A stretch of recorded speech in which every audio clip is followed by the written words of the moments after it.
If it's Thursday, 12 days to go, and Vice President Harris appears to be going all in on Trump, calling the former president unstable, unhinged, unfit to serve, and a fascist.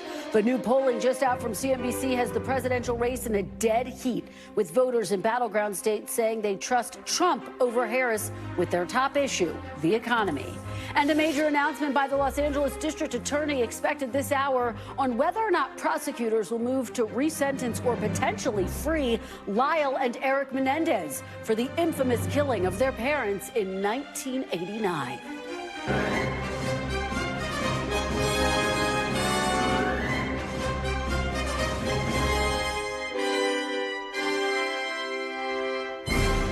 Welcome to Meet the Press Now. I'm Kristen Welker. With just 12 days to go in an incredibly tight presidential race, both candidates are turning their focus to their closing messages. Vice President Harris turning up the heat on former President Donald Trump to fire up her base and to perhaps also convince that small sliver of persuadable Republican voters that the former president is unfit for office. Yesterday, during a CNN town hall, Vice President Harris called Mr. Trump a fascist after Trump's former White House chief of staff said publicly he met the definition of a fascist. Let me ask you tonight, do you think Donald Trump is a fascist? Yes, I do. Yes, I do. His longest-serving chief of staff gave an interview recently in the last 2 weeks of this election talking about how dangerous Donald Trump is. I think of it as he's just putting out a 911 call to the American people. Understand what could happen if Donald Trump were back in the White House. I believe Donald Trump is a danger to the well-being and security of America. He's going to sit there unstable, unhinged, plotting his revenge, plotting his retribution, creating an enemies list. Now, it comes as the Harris campaign today is touting its endorsements from conservatives and former Trump allies. I'm really very proud to announce that we've had some endorsements this morning as we've been rolling out endorsements, but two leaders in the Republican Party, the mayor of Waukesha, and then, of course, former Representative Fred Upton. And this continues to be, I think, evidence of the fact that people who have been leaders in our country, regardless of their political party, understand what's at stake. And they are weighing in courageously, in many cases, in support of what we need to have, which is a president of the United States who understands the obligation to uphold the Constitution of the United States and our democracy. We will speak with former Congressman Fred Upton in just a moment. Meanwhile, former President Trump is closing his campaign with increasingly harsh red meat rhetoric, mixing talking points on immigration and the economy with intensifying vows of political revenge against his perceived enemies and personal attacks against the vice president. She's not a smart person. She's a low IQ individual. She is. She is. She's a low IQ person. We are running against the most radical, most incompetent, most unfit vice president in the history of our country. No one respects her. No one trusts her. No one takes her seriously. She means nothing. She is purely a vessel. She can't put two sentences together. Now, all of it comes as our new poll from our colleagues at CNBC shows Trump virtually tied with Harris among registered voters in key battleground states. Let's bring in NBC's R-Mich who is following the Harris campaign, and NBC's Vaughn Hilliard, who's been covering the Trump campaign. R-Mich, let me start with you. And this closing message that we are hearing from Vice President Harris, it's very different than how she started this campaign, which was with a vow to return joy to the campaign trail. She described the former president as weird. Now she is saying he is a fascist. He's a threat to democracy, very similar to what we heard from President Biden when he was at the top of the ticket.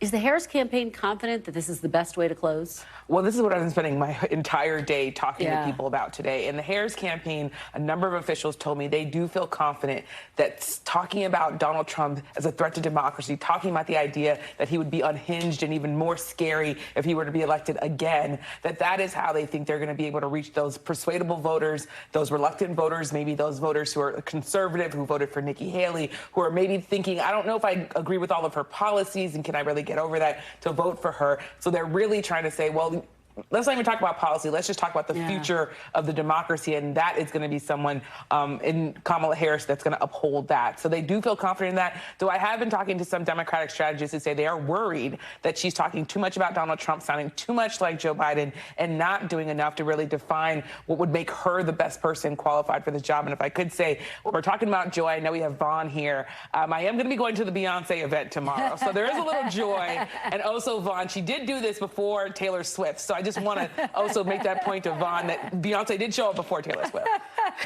Vaughn, what's the reaction, by the way, inside the Trump campaign to the fact that here you have Beyonce out on the campaign trail? They're clearly bringing out their biggest names and broadly speaking the way that Harris is closing out this race.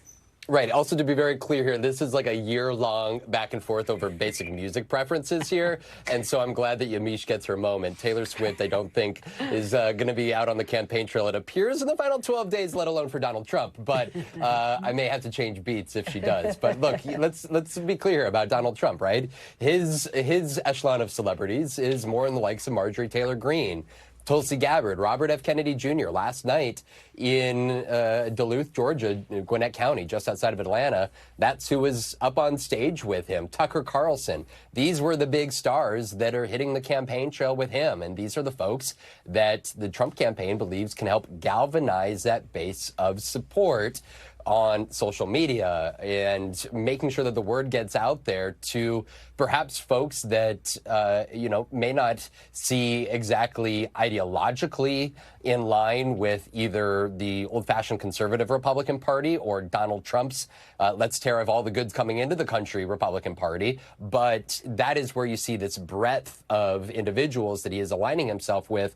to suggest that the MAGA movement is open, broad, and welcoming of new supporters, even those that didn't vote for him in 2016 and 2020. Well, and let's talk with both of you about the gender gap, because each of the candidates are simultaneously trying to energize the gender that they are strongest with. Obviously, for Harris, that is women. For Trump, that is men, while also trying to pick off some of those with their weaker gender, if you will. Vaughn, how's that playing out with the Trump campaign?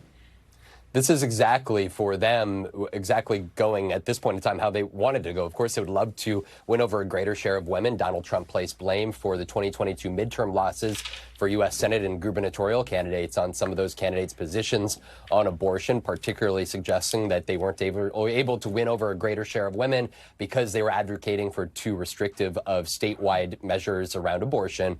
But for Donald Trump, in order to compensate for the losses that they expect among women voters around the country, is to juice and win among men heavily. And that is where you have seen Donald Trump play to this sort of alpha male strongman figure. And you see that gender gap there is significant. Particularly, I think on election night, are going to be talking about young men, Gen Z, 18 to 29-year-olds, who, if Donald Trump is able to win young male voters, that is a part of the electorate that could very well close the gap in places like Arizona and in Georgia. He is on the campus this evening of Arizona State University in Tempe, Arizona.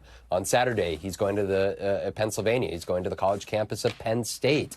And when you see, like last night, you're seeing a younger, more male following for him. And for them, they believe that that could very well be a difference. If you pair that with a couple extra percentage points among voters of color, for them, as long as the Harris campaign doesn't also turn out record numbers in the same way that Joe Biden did in 2020, they feel good about where they're at.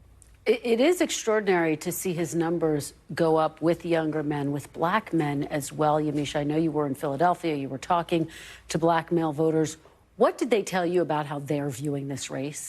It's really interesting. I think still most black men are going to be supporting Vice President Harris, but we're talking about them because all it takes is a few percentage points and things could swing in a different direction. Donald Trump only needs 3-4 points more than he did in 2020 to maybe really make a big difference here. I spent a lot of time in Philadelphia, which I know you know well.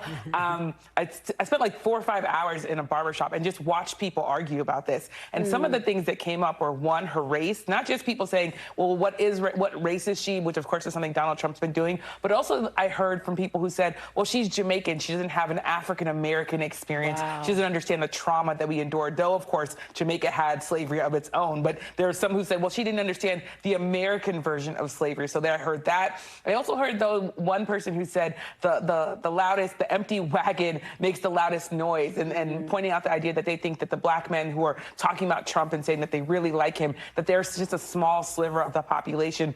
I will also say, when it comes to the gender gap, I met this voter that I'm continuing to think about, which is this man who told me he had to work through his own bias because he had to say, I've never voted for a Republican. I'm only thinking about voting for a Republican because I feel uncomfortable voting for a woman. He said it on camera, so we'll be doing a story about it. But the idea is that that man said something that maybe other men aren't going to be willing to say, which is he felt uncomfortable. And it was really interesting to hear him say that. So I think when you hear President Obama talking about the sexism, it offends some black men, but for some black men, they're like, he's being real. He's talking about something that's an issue. It's so interesting, Amisha. I was just going to say it speaks to what we heard from former President Barack Obama, who said in a very powerful message to black men, don't sit at home. It's not acceptable. He said it was a message really directed at making sure that that type of thought process, can I vote for someone because they're a woman, really to give them the permission structure to do so.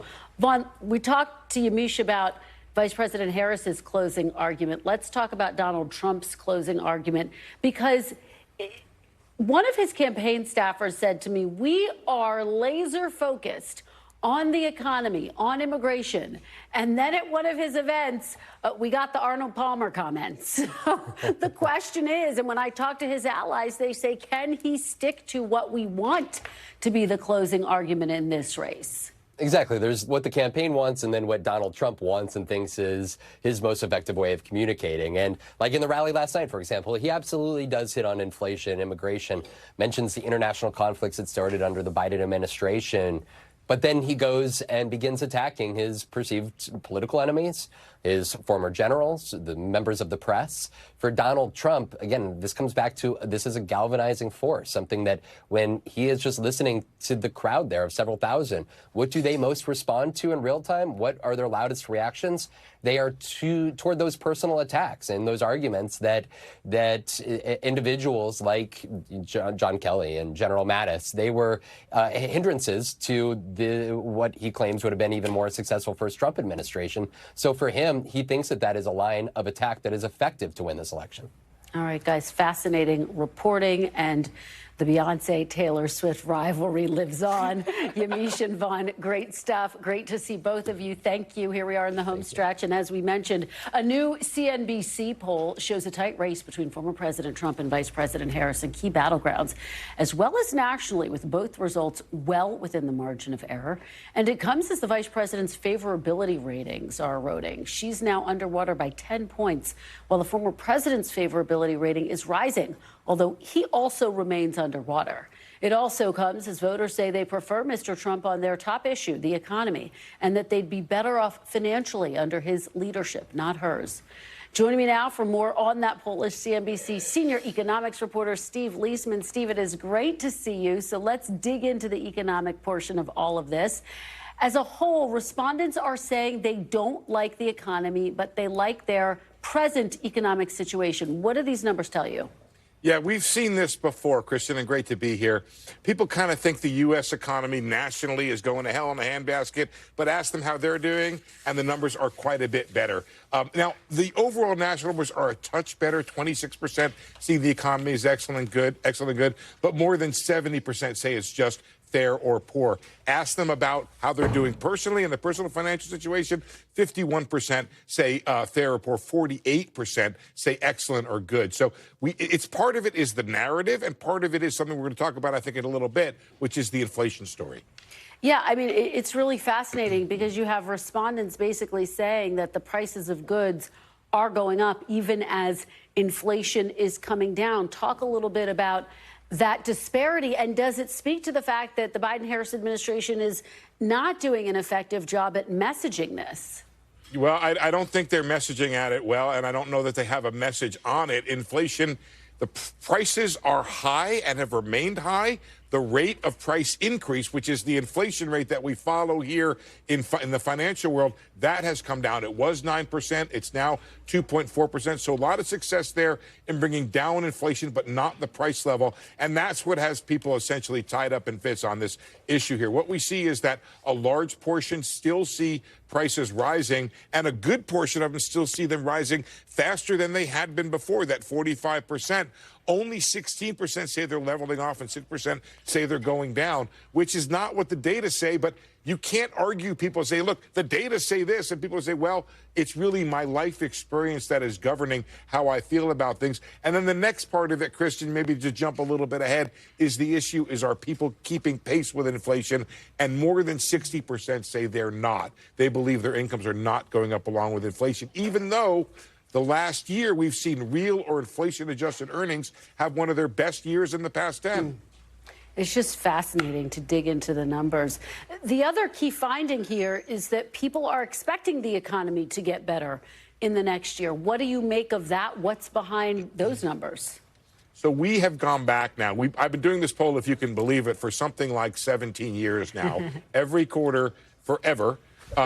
And it seems that every 4 years we get a jump in this, things are going to get better. And it's driven by, now we had a jump in Republicans think things are going to get better, and a jump in Democrats who think things are going to get better, which you might expect, by the way, with a poll that's tied evenly, where both sides think they have a flip of a coin chance of winning here. So we did get this little bump on things getting better. The other time is interesting, Christian, when we see things, people think things are going to get better, is when things are really bad right now. So in the middle of the great financial crisis, everybody said, well, things are terrible now. We think they're going to get better in the future. That tends to be the way people believe things. But you're right, there's a big political aspect to it, but the economy has been doing pretty well. We have a low unemployment rate. We've had strong growth. And again, real wages have made a really strong turnaround, but perhaps not enough to show up in the polls. Well, thank you for digging into all of the numbers for us, Steve Liesman. Always great to have you and have your fantastic insights. Really appreciate it. My pleasure.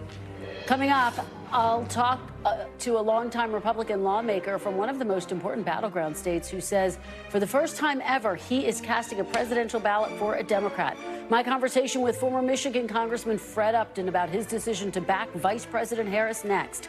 Plus, any minute now, we're expecting an update from Los Angeles County's top prosecutor on the infamous Menendez brothers case and a move that could allow the brothers to go free. We'll bring you those remarks live when they happen. Stay with us. You're watching Meet the Press now.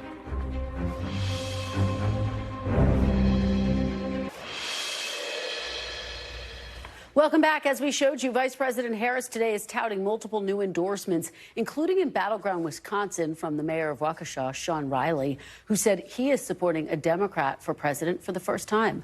Waukesha County has been a longtime stronghold for Republicans. Mayor Riley, a former Republican, is urging voters in Wisconsin to vote for Harris. Meanwhile, next door in Michigan, former Congressman Fred Upton, one of the 10 House Republicans who voted to impeach Donald Trump following the January 6th attack on the Capitol, announced he already voted for Vice President Harris. In a statement, Upton said he has never voted for a Democrat for president until now and says Donald Trump is, quote, unfit to serve as commander-in-chief again. Joining me now is former Republican Congressman from Michigan, Fred Upton. Congressman, thank you for being here. Always a pleasure. Appreciate it very much. A big day for you, a busy day for you. You are now the latest Republican to come out and endorse Vice President Kamala Harris. Why now? Why was this the moment when you thought that was appropriate? Well, for me, it was appropriate because I was doing a whole number of bipartisan events throughout Michigan and here in D.C., and I just thought I didn't want to taint that. So I said, you know, people were calling me. I just said, just got to wait till that's over, and then I'll make a decision. But you know, Michigan is a key state, and, you know, as we know, the old famous line, you know, evil only persists when good men stay silent. So I'd like to think I'm a good man, but I'm joining a lot of other former Republican members of Congress, more than 30, in fact, that have now said we're not going to support the incumbent or the former incumbent, President Trump. We're going to go with Harris. Well, let me ask you about that, because you think about Congresswoman Liz Cheney, for example. She's been out campaigning with Vice President Harris. Do you think her support, your support, is it making a difference with moderate Republicans? Do you think it's enough? I think that it does. And again, Michigan is such a complex state. I mean, between the Gaza issue and the UAW, the leadership and some of the rank and file, it's a purple state for a reason. And the big purple areas in Michigan, they're Grand Rapids, they're Kalamazoo, they're Battle Creek, and they're Oakland County in Ann Arbor, which is a little bit to the left, but Oakland County next to it. And what's happened now is between Susan Ford, President Ford's daughter, myself, Joe Schwartz, former Republican colleague, mayor, very popular mayor of Grand Rapids, of Battle Creek, rather, and Dave Trott, former Republican House member, we've all come out and endorsed Harris. And the reason is she can actually, I think, put together a coalition together of Republicans and Democrats. She talked about that last night. Immigration, she'll take that bipartisan proposal that Trump was able to stop. She knows about energy independence. You know, I know Tim Walz because I served with him for 12 years in the House. He supported the pipeline, the Keystone Pipeline, when he was in the House. He knows the importance of that, of energy independence. Is this a vote for Kamala Harris, and an endorsement for Kamala Harris, or against Donald Trump? No, it is for Harris. So for Harris, it's the first time I've ever voted for a Democrat for president. I mean, I've split my ticket before for down the ballot races. I've never voted until now for a Democrat for president. But it's, you know, the world is so complex. We have to work together. It's going to be a divided Washington after the election, and somehow we have to put Humpty Dumpty back together again. Well, you talk about the bipartisan immigration bill. Do you support, broadly speaking, her other policies, or do you still align yourself more closely with Trump policies? For example, he's calling for mass deportation. Well, no, I don't support that, and neither does she, and that was not part of the bill that James Langford helped craft. He looked for more border wall, he looked for more border agents, and he looked for more judges to rule on the asylum cases. You really have to do that through legislation. You can't really do that by executive order. You can't just willy-nilly do that. It's got to come through legislation. So do you support her other policies, though? On immigration? Broadly speaking, are you backing her when it comes to immigration, when it comes to reproductive rights? She wants to codify Roe, for example. Yeah, that's going to be hard with the Congress, let's face it. You need 60 votes in the Senate to get things done. But I supported the effort in Michigan, the ballot initiative 2 years ago, that removed what would have been a ban on abortion, even for life of the mother, as some states now have pursued. Let's talk about Michigan, because you talked about how complex the mix of voters is in Michigan. I've been talking to my sources in Michigan who say, boy, they are really worried, Harris allies, about her ability to win because it is so close, because you have a large swath of voters there who are opposed to the Biden administration's handling of the war in the Middle East, for example. How do you see this playing out in Michigan? How close is this? Do you think she can pull out a win? Yes, she can win. It's razor close right now. And you got to remember, going back to the presidential primary earlier this year, there are more than 100,000 Democrats who voted no preference instead of voting for Joe Biden. The mayor of Dearborn, I don't know him, but he's a Palestinian descent. He has endorsed Trump. So with that comes votes. Endorsements do mean something, and people do look for their leaders for support. But you've got that issue, you've got the UAW issue, the division between some of the worker, rank and file, and the leadership. And Michigan's a purple state. And there's, people, we don't register by party in Michigan, unlike a lot of states. I was with a registered Republican in Illinois yesterday, and she said, I can't vote for Trump. I would vote for a bag of Fritos before I voted for him. But what am I going to do? And she's registered Republican. What do you make of Vice President Harris's closing argument? Is this the right way to close, to focus on the fact that John Kelly and others are calling him a fascist, to cast him as a threat to the democracy? Or should she be talking about pocketbook issues and reproductive rights? I think pocketbook issues is a better way to finish up. But you remember, it's still 12 days. I mean, all of us that are watching this, there's a new poll. I'll get an email. There's a new poll. Someone's up, 2 points or 3 points in Pennsylvania, Michigan, or Wisconsin. I mean, they're coming out so rapid fire that who knows And we don't know where the candidates are going to be next week. I mean, they don't know either. So the race is up for, it's up for grabs. You, of course, voted to impeach former President Trump. Now here you are endorsing Vice President Kamala Harris. You've heard the former president talk about retribution.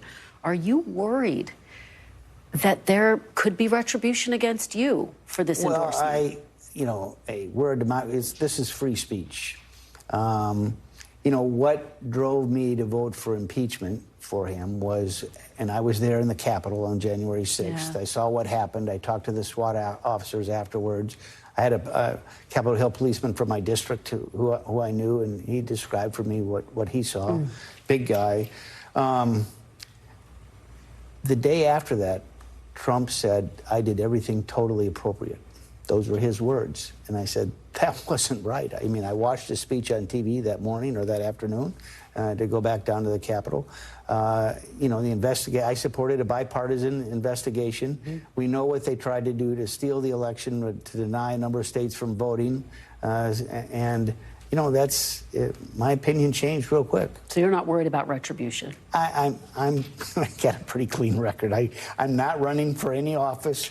I've got 4 grandkids now, and I'm very happy. So it's no one's going to be voting against me in the future because I'm not on the ballot. Well, former Congressman Fred Upton, we appreciate your time and your perspective today. We really appreciate it. You bet. Thank you. Thank you.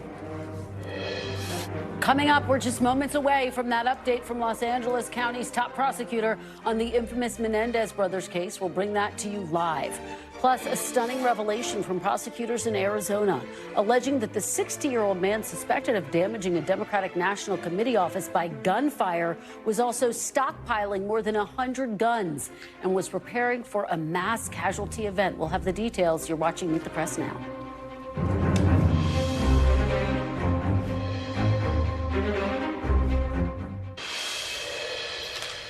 Welcome back. We want to turn now to an unsettling story out of Battleground, Arizona, where we are learning new details about the man charged with shooting at a Democratic National Committee office. The suspect, Jeffrey Kelly, was arrested earlier this week in Maricopa County. Police say Kelly not only shot at a DNC office in Tempe multiple times over the past 2 months, he also hung suspicious bags of white powder from political signs in a nearby community. A search of his home also turned up 120 guns and more than 250,000 rounds of ammunition, leading prosecutors to believe he was preparing for a, quote, mass casualty event. Going into further detail into what we've found, obviously, that type of, those numbers of guns as well as those numbers of rounds are certainly a factor that you would consider. Now, Kelly's attorney says his client is a retired engineer and sportsman who had licenses to properly own a variety of firearms and had top secret clearance through his employer until 2020.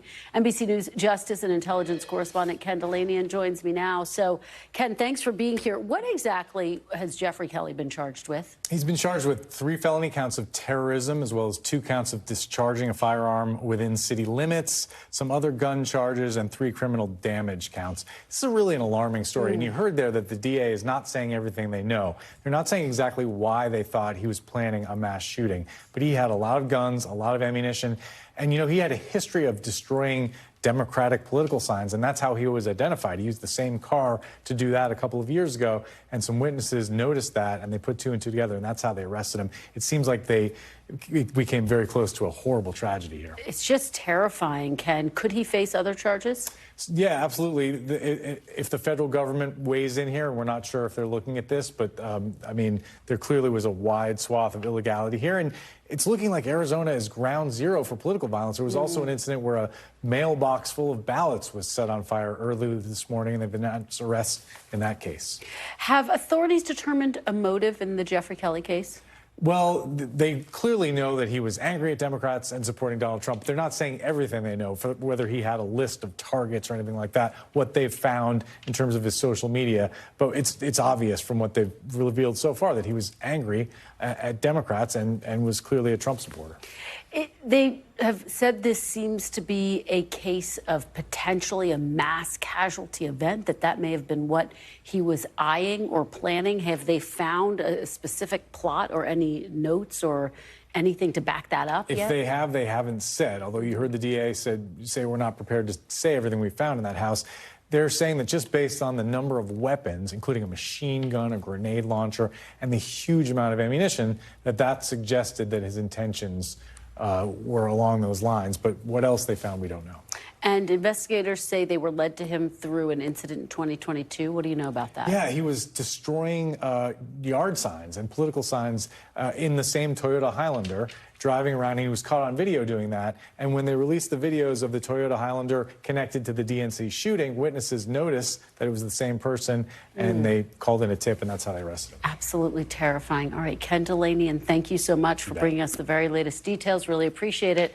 Coming up after the break, from Obama to Beyonce, we're digging deeper into the Harris campaign's closing pitch on the trail and on the airwaves. With just 12 days to go, the panel is next.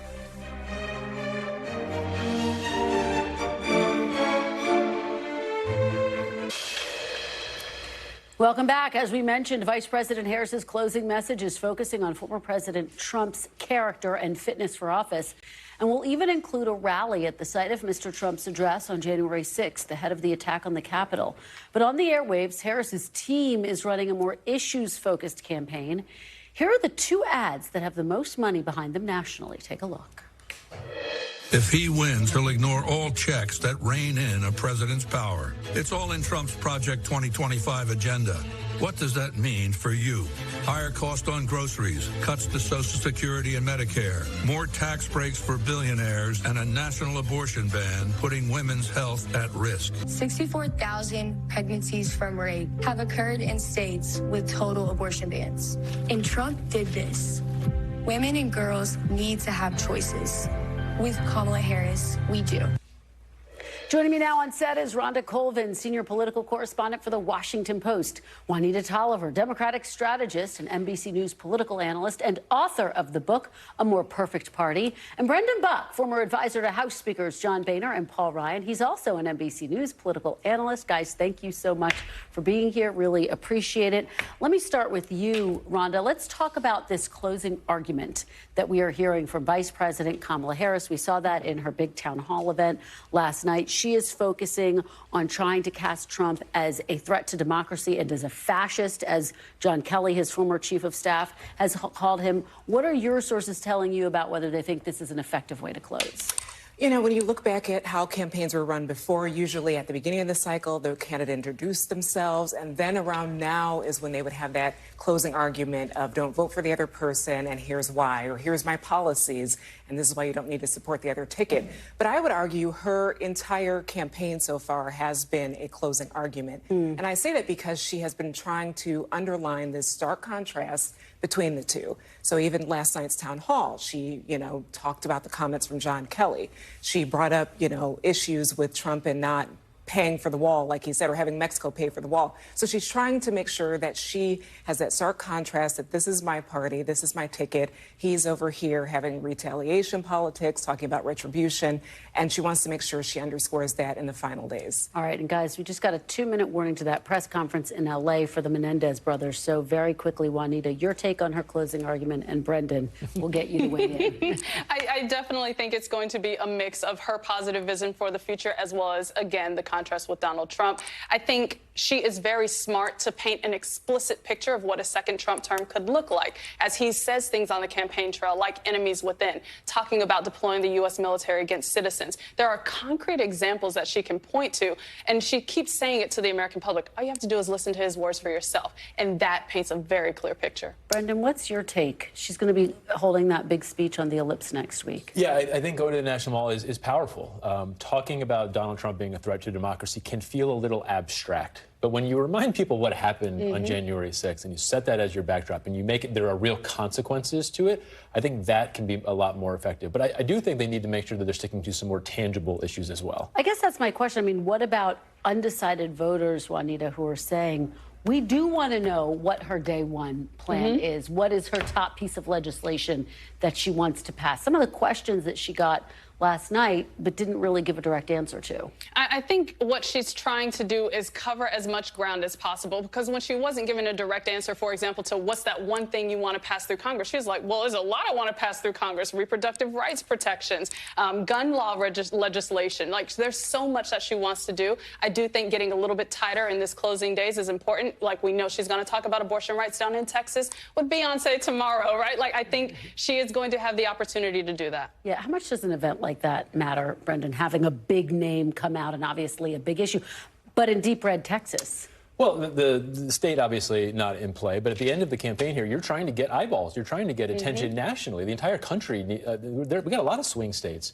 And so being able to draw that much attention to yourself at this stage, you know, when Donald Trump's going to Madison Square Garden, it's not because he thinks he's going to win New York. He thinks that's a big event. And so that's the concept. Yeah, and we're still waiting for this press conference to start. Rhonda, let me ask you about the closing argument that we're hearing from Donald Trump. The closing argument that his campaign, his allies would like him to have, would be one focused on the economy and immigration. He's talking about those things, but boy, he's talking about a whole lot of other things as well, including Arnold Palmer getting out of the shower. I mean, you know, our allies concerned that he's not focused enough on those key issues. I think we've heard that from national Republicans, too. Republicans on the Hill who have wanted him to stay on the message, because the economy, that's a strong message. A lot of people are unhappy with grocery prices, so you would think that he would stick to that. But we aren't seeing that, and we haven't seen it for weeks, so I don't think that will change in the next week. You might hear some of it, but we have heard him just discuss, you know, retaliation. Just a few, I think it was yesterday, he talked about firing the federal prosecutor over the January 6th case. So it just feels like that is what he wants to talk about, whether or not Republicans down the ballot want him to talk about it or national Republicans. But it's not like he's paid a price for it. I mean, if anything, the polls have been moving closer towards him as being doing this. I will say the price is he has turned off that many more voters. He has not expanded his reach. He has not expanded his base. And what this is about is that extra 10 to 15,000 people in Pennsylvania or Arizona or Nevada. I guess what I'm saying is, over the last several weeks, there's not a large movement, but the movement has been towards Donald Trump, as he's been saying all of these things, and she has been more focused on the issues. I wish that, that there were more consequences for things like this, but there just haven't been. You know, I just spoke with former Republican Congressman, and Brendan, let me put this question to you, Fred Upton. He said this is the first time he's voted for a Democrat at the top of the ticket. And, of course, he voted to impeach former President Trump over January 6th. Do those types of endorsements make a difference? Does Liz Cheney's endorsement make a difference? Do they win over some disaffected Republican, moderate Republican voters? Ever so little, and maybe in an election this close, it can matter. I'm glad that he's doing it. The campaign clearly thinks that this matters, because the candidate herself is spending time with Liz Cheney. If they didn't think that there were some people in the middle, they wouldn't be doing that type of thing. And I think the other thing to add there, that's why she's emphasizing General Kelly's comments, because she knows repeating that Trump thinks that veterans who have experienced disabilities in the line of service are people he doesn't want to be photographed with. That's going to turn off military families. That's going to turn off people who are related to these individuals who have suffered. Absolutely. Rhonda, we are having this conversation against the backdrop of an historic gender gap. And we are seeing that play out inside both campaigns, their strategies, not just to energize the gender with which they're the strongest, but to try to pick off some of the voters in their weakest gender. We're seeing that with the Harris campaign, for example, trying to energize male voters, young male voters, and black male voters. Yeah, that's right. We have seen her do a series of interviews trying to reach out to younger black male voters. I think her whole campaign in this last stretch has been focusing on, you know, crossing all T's, dotting all I's, all, you know, showing that they are a big tent. That's something we saw at the DNC as well. And to your point about Republicans, I think that's one of the most fascinating things I've seen on the trail, is seeing how many Republicans, you know, former members of Congress, former, you know, executive level Republicans saying that they are voting for her. We haven't seen that before in campaigns. And that is one of the interesting things out of this election. Yeah, we just learned that Barack Obama, Brendan's going to hold another teleconference basically with black male voters to try to energize them. Clearly, his message to them is don't not vote for her because she's a woman. Don't sit this race out. Get out and vote. Does someone like an Obama, do you think, make a difference? He might. You know, I'm curious as to sort of where the weakness among men has come from. I mean, we know that Donald Trump is really strong with men. I have a theory that it is Democrats using what is clearly their best issue, which is abortion. Yeah. They've been focusing and getting a lot of benefit from running on abortion, but I wonder if there is some sort of consequence to that on the man's side. Say the Democrats are a party for women, and they're not a party for men in the same way. And Obama needing to step in and saying, look, you may think that Donald Trump is tough. Let me tell you, he's not tough. And I think he's had the best message to hitmen. It's not the male appeal of Donald Trump is that he's a tough guy, that he's a regular guy, that he can talk sports with you. Right. What Obama does when he gets on stage is like says, this is the whiniest man in America. All he does is complain. He has no self-confidence. That's the kind of stuff that I think men need to hear and realize that he is not actually this tough guy. He's as weak as they come. Juanita, do you think his message is resonating? I think the message is helpful. I think it's mobilizing. What I wanted to respond to on the abortion front, though, is that is an issue that cuts across gender lines, that cuts across partisan lines, and every time it's appeared on the ballot. And we know abortion is going to be on the ballot in 10 states in November. And so that's the only pushback I have about men responding negatively to this focus on abortion rights, because they support the rights, too. I want to put this poll up from the Wall Street Journal. This is approval of the Trump administration, which has never been higher. In other words, his approval now is higher than it was, Rhonda, when he was in office. It's higher than Joe Biden's. What do you make of this number, and what does it say about where this election stands 12 days out? I think it shows the national sentiment right now in terms of how people feel about what's going on right now, whether it's the economy, whether it's gas prices. I don't know if it's reflective of the job he did when he had his first term. There's so much about this cycle that I can't explain. I'm finding that now. But that would be my best guess, is that it's more about how people feel currently. And oftentimes people do look back into the past. You have presidents who sometimes joke that they like you better when you're gone. And I think that might be a part of it, that it may be a little bit of a nostalgia in that sentiment. Well, I have no nostalgia for 2020. And I remember last night at his speech, he said, are you better off now than you were 4 years ago? And I'm like, these people screaming yes. I'm like, do you not remember the chaos and panic for our general health and well-being as he was spewing disinformation? Like, that is what raises my mind. I'm sure you could get similar polls showing the Bush administration is popular in hindsight. What that shows you, what the important thing to remind there is that people are not happy with the direction of the country now. That's what that reflects. It's less about what Trump, and that is Kamala Harris's biggest problem.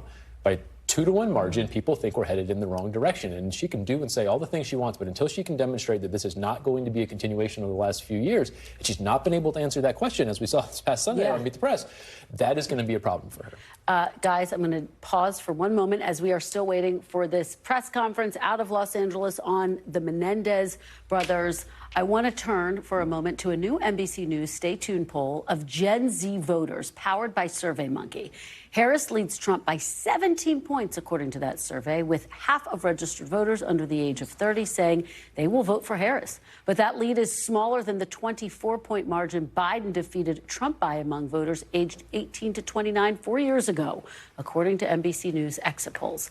For more, I'm joined by NBC's Savannah Sellers. So, Savannah, great to see you. Thanks for being here. Harris holds a pretty sizable lead among young voters, but how likely are those voters under 30 to actually cast their votes? Yeah. Hi, Kristen. Thank you so much for having me. Before I answer that, I actually just want to make one point that's similar to what you were just talking about there with your very smart panel. So while there is that big head-to-head number, that 50% supporting Trump, 33% supporting Harris, if you break that down even by gender, you guys were just talking about men, young men, and their support for Trump, there is a divide here. For women, they break that support for Harris is a 33-point margin. When you look at young men, though, it's just about dead even within that margin of error, just 2 points for Harris. So super interesting there. Even in this poll, we're seeing that gender divide. But will they turn out to vote, right? That's this huge question. We always hope Gen Z does. If they do, they could have a huge impact on the race. So what will we see? We heard most of them say that they do plan to vote. In some fashion, 84% say they are likely to vote. That breaks out to 58% saying very likely and so on. But you hear that number, 84% say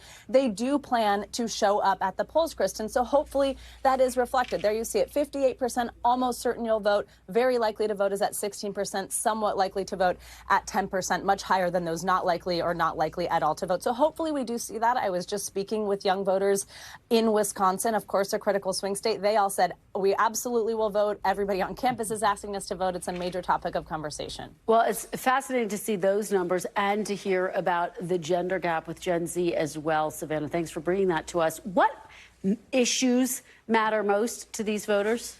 Great question, Kristen. Also an interesting gender divide here. The first one, though, the top one, no matter the gender, cost of living and inflation by quite a bit here. That is up at 32%, high, far and away, I should say, the top issue, no matter your gender. Threats to democracy coming in at number 2 at 11% and abortion at 9%. However, interestingly, if you break that out by gender, for women, that number 2 issue by quite a bit is abortion at 13%. Only 4% of young men have abortion as a top issue to them. But cost of living, I've heard super motivating, even young college voters saying, I'm working 2 jobs, I'm paying my rent, I'm getting a cheaper car. I've heard all types of things, thinking about it when I go to the grocery store. But from young women in Wisconsin, I heard that abortion will actually be that motivating issue that they think will make their friends actually wake up on Election Day or even before and head to the polls. Yeah, it could be the real X factor in this election, Savannah. There's no doubt about that. Just zooming out a little bit, what was your biggest takeaway from this poll overall? So I'm going to tell you a number. I don't love it. I'm sorry to say it's a negative one, but I think it's an important one. 77% of these young people said that they believe the country is on the wrong track. Only 22% felt positively about it.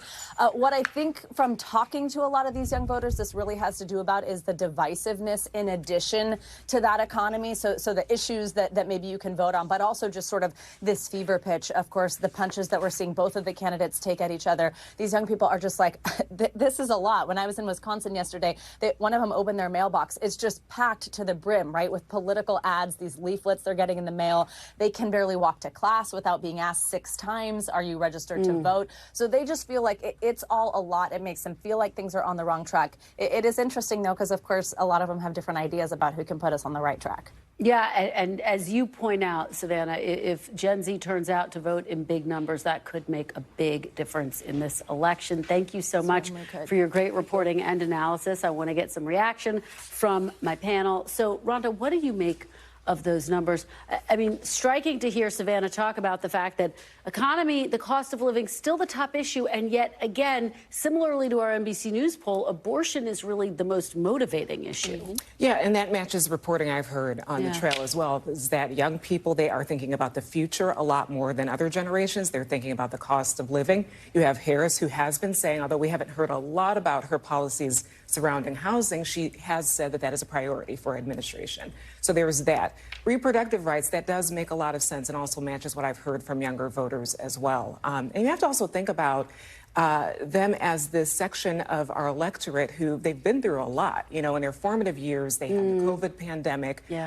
Many of them, Trump was probably the first president that they were paying attention to. So when she mentioned about tone and how they feel about the direction of the country, I do think that that might be in the back of their mind. Is this the tone that I want to, you know, raise children with or move forward in my life with? Juanita, what were your big takeaways from hearing those numbers?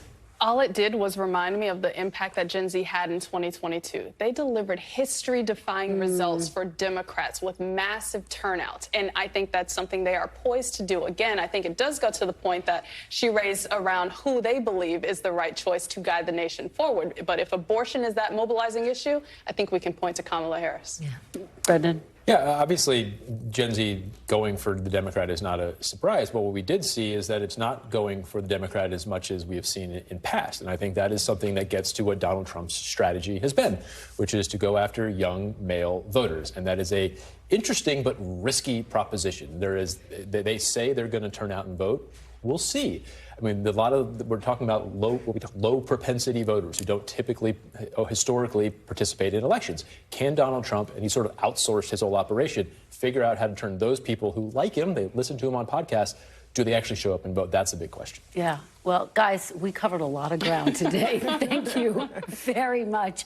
Rhonda, Juanita, and Brendan, really appreciate it. We're still waiting for that press conference out of Los Angeles on the Menendez brothers. We will bring that to you as soon as it happens. Meanwhile, early in-person voting is now underway in Maryland. The state has gone Democratic in every presidential race since 1988, but Maryland is far less reliably blue in down-ballot races. Former Republican Governor Larry Hogan is now running for Senate against Democrat Angela Brooks.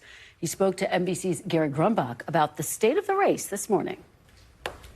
I feel pretty good. I'll get my sunglasses on to turn to you because you're direct light. Yeah, we feel good. We're trending in the right direction. We think that we're going to pull this one off. Lightning's going to strike 3 times in Maryland. Every single time they've counted us out. Every single time we've been a huge underdog, and every single time we've won. And Gary Grumbach joins me now. Great interview, Gary. Thanks for being here. So Larry Hogan's obviously been incredibly critical of Donald Trump. He says that he is someone who will protect reproductive rights. But is that enough to get him over the finish line?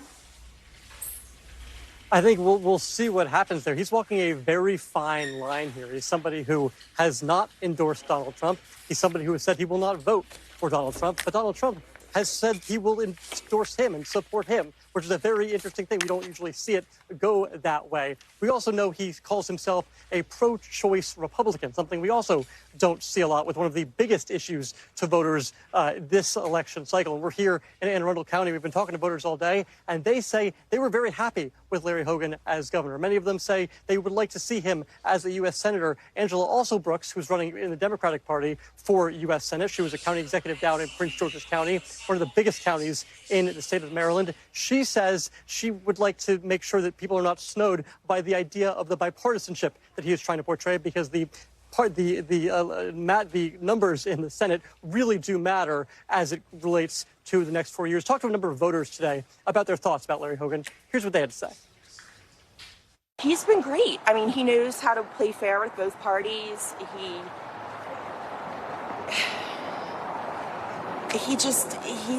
was a great governor.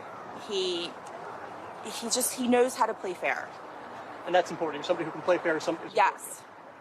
You know, he was governor here for, 8 years? Yeah.